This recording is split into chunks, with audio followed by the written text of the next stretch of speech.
guys, welcome back to the channel. As you can see, we have the RS Turbo behind me today. I've been daily driving this thing for the past sort of couple of months, really, basically all the way through summer, and we've done a few bits to it, but Ford Fair is coming up this Sunday, so I just want to get this thing checked over. I am no mechanical professional, and I say that from square one. Literally, I've said it every single time we've ever tried to do anything to a car, but basically I want to make sure this car is in tip-top, bolt correct condition, ready for the trip. Now I know this sounds silly and a little bit extreme, but old cars, they like to undo themselves, especially when you're enjoying things. So I want to make sure a professional is going over this thing prior to us actually doing more than, an hour's worth of driving in this thing, because we're doing, a 2.5, maybe 3 hour journey up to Silverstone for Ford Fair. I want to make sure this car is good and ready to go. So I thought I'd bring it down to my friends, The Garage in Newport on the Isle of Wight, to actually check this thing over just to make sure it is all good, ready for the trip. Of course, as usual, we'll get nosy in the car park prior to going in. We have this 6 Series. Now, I said a couple of times this car is still here, the owner is umming and ahhing what to do with it. I've said a couple of times, I absolutely love this generation of BMW. Don't know why, couldn't tell you. I think it's cool. Next up, though, a car that I'd love to bring to the channel, so if the owner is ever watching this, let me know. I'd love to do something with this. This is a Fiat Camper sort of conversion thing, but it's got a 5-cylinder Fiat Coupe engine in it. Now, I won't, get in and show you guys and all that, but Brembo brakes at the front. It has the Coupe Turbo wheels, I think, 16s. What an odd thing, that's the oddest thing I've ever seen, and yet it genuinely has the engine in it, because I've actually had to look underneath. It's got the intercooler at the front, and yeah, it's got the 5-cylinder Fiat Turbo Coupe in. What an odd thing to see. I've never seen anything like it, but I would love to get that on this channel, do like a weird feature on it, because I think it'd be really cool. So if the owner is ever watching, let me know, but that is here for some, boosting related issues and all that sort of stuff. Over here, though, as we go past the random cars, there is a gorgeous little Mini. When I actually started driving, I put a deposit down. My first car was supposed to be a Mini, and it blew up before I got it. So that was the end of that one. But this is a DL, so Ireland registered Mini. A little bit rusty in places, as you can probably see from the camera, but this is here just to get an assessment as to how much rot and rust is actually in the car. A little bit more than the owner is expecting, probably, but really cool to see that. I think it's been sat outside for quite a while. As you probably can see, it is it needs some work, but it's definitely worth saving. It is, though, automatic, just in there, as you guys can see. So yeah, maybe it's going to get saved. Hopefully it does. Maybe it gets rebodied, but it's cool to see either way. But what we're actually going to do is get the RS Turbo in. We're going to first do an assessment of the cam belt and the water pump, just make sure those are okay, and then we're going to just do a boost leak test just to make sure the car is all right. Again, I know this is something you guys may not understand, but Isle of Wight driving is very different to UK mainland driving, which, where you guys are or wherever you are in the world. 45 minutes to an hour driving around here, it's okay, but it's not a long 2-hour, 70-mile-an-hour journey. You can't do that on the Isle of Wight. There's no big, open stretches of road to do that sort of thing. So, assessing this car, and of course, and I know it sounds silly, this car is an appreciating classic at the end of the day. Having an invoice of a professional checking it over prior to driving it is sort of what I want as well. I've got a massive booklet of receipts and invoices and stuff, so I want to make sure keeping up with that at the same time. So let's get the car in and yeah, see if it's okay. Okay. So what, we're doing a boost leak test at the moment? At the moment we're checking for leaks. And it's leaking out of what? Throttle the body. spindle. Throttle body. Yeah. So okay. There's a rod that goes through with the flap, and there's airtight seals. And it's not airtight. It's your idling problem. Wow. Like okay. 36, 37 years old. Yeah, she's not happy there, is she? No. It's actually just chucking it out. Yeah. Okay.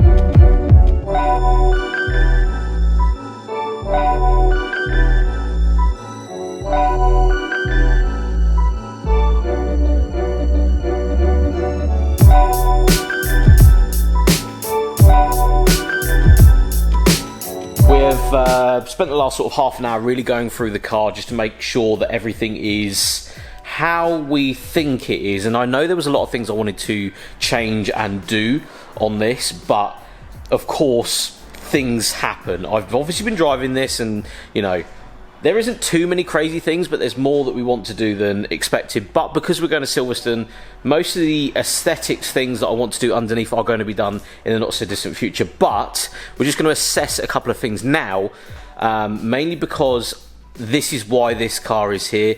premeditating what's going to happen, which is driving for a longer period of time than I usually do. I want to make sure the car is right, and we've of course found a few things like you're going to find on any car, and obviously me documenting this is key because everything that you see right now is going to be changed. Everything has a plan. There is a bigger plan for this car. There is a bigger plan for pretty much everything that you always see. So straight away, as you probably can see, because of the bottom arms have got play in them, so just here, these have a bit of play in them, it's actually pulling the car all over the road when you're braking and accelerating, meaning that the tyres are starting to actually go down. Now this isn't actually an MOT failure, this is something that both sides are actually going through. So I'm going to put some new tyres on the front of it, but I'm also going to change the arms. Now I want to change these for probably some adjustable ones just to bring all this in and get it properly set up so, you know, the contact on the road is square and it's not pulling like it is here. I have noticed that in the previous sort of couple of months. This is a driven car, it isn't no show pony or anything, but this is why this is happening, because I'm actually out thoroughly enjoying it, if I'm quite honest. So that's the first thing I'm going to do, is actually change these tyres along with those arms.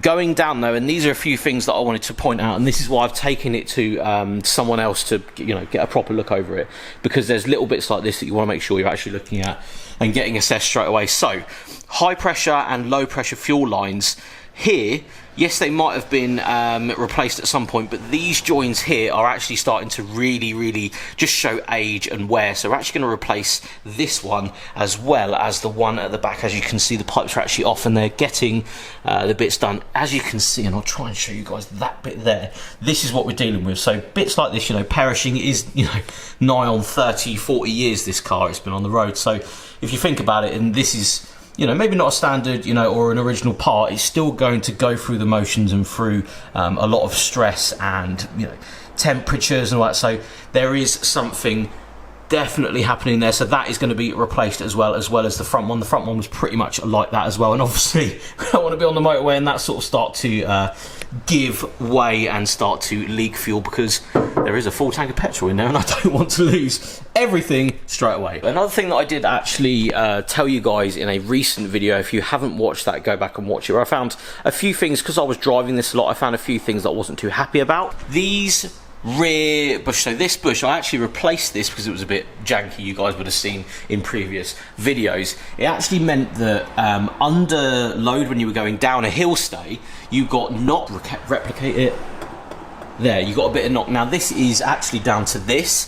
Now silly, it had a cable tie on this, actually pulling the exhaust in a little bit, and that's probably what we're going to have to try and do. We're going to have to try and modify this so it is moved over a little bit more, because I'm actually experiencing slight knock just there on the exhaust. So this is something we're going to assess and actually try and bring this over just so it doesn't do that and sway as much, especially when we're going downhill. I noticed that quite badly the other day, say third gear, you know, relatively like 3,000-4,000 RPM, was actually knocking the exhaust on the side of the valance at the back. So yeah, we're going to bring that in just to make sure it doesn't actually do that, because it obviously goes right through the car and you can hear this knock, especially here, all the way through the car.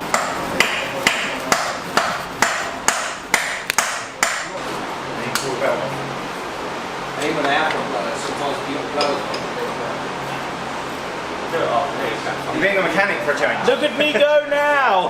How to ruin my life, quick. How to ruin my car. Be working on it.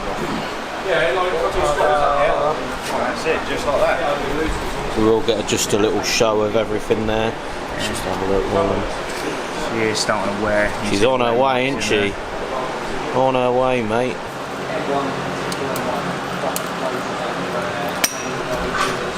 My assessment was timing belt on the CBH. No way. Yeah. So that's funny, isn't it? Yeah, that's so cool, isn't it? CBH. Yeah. How cool is that? An assessment at college was on RS Turbo. Yeah. That's so cool. They don't need to be, they do, they, let's be honest. They are only 8.8, they're not the OE bolts. Let's just show everyone this. Look at this. Not bad, not bad. Weeping a little bit though, no one needs that. New one, look at this. Brand new, oh there we are. I've got front end off because rears front stripped down, bottom arms, the OG bottom arms are off. Well, this one's quite nice, this small one, isn't it? The size of that one, she's lovely. Big market.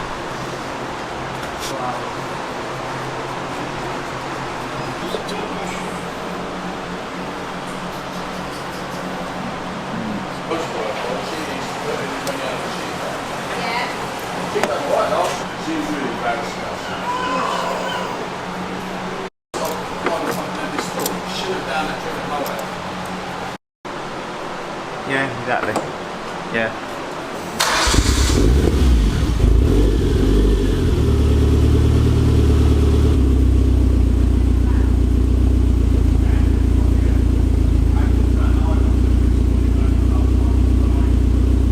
And just like that, the Series 1 is home back in the garage. As you've seen in this video, we've assessed a few driving related things, fuel pipes. We've sorted out some battery related nonsense as well. I've just put it on charge, but yeah, the battery stuff around there, all the cables and stuff. Tons of cables down here as well, boost related ones as well. This was absolutely massive, this tube, so we changed that. So yeah, loads and loads of stuff just to keep this up to par with me driving it as much as I do, because of course this car doesn't sit, I drive it a lot. But the next drive we're going to be doing is to Ford Fair, so really excited for that. That's why we've done today's video. So yeah, if you're at Ford Fair, come and see me. If you see the car, say hello. I appreciate you guys just coming over and saying hello. But thanks so much for watching today's video. Again, thank you to the garage for letting me fit this in and do just random little bits and bobs and let me work on my car, which yeah, worries me as well as you.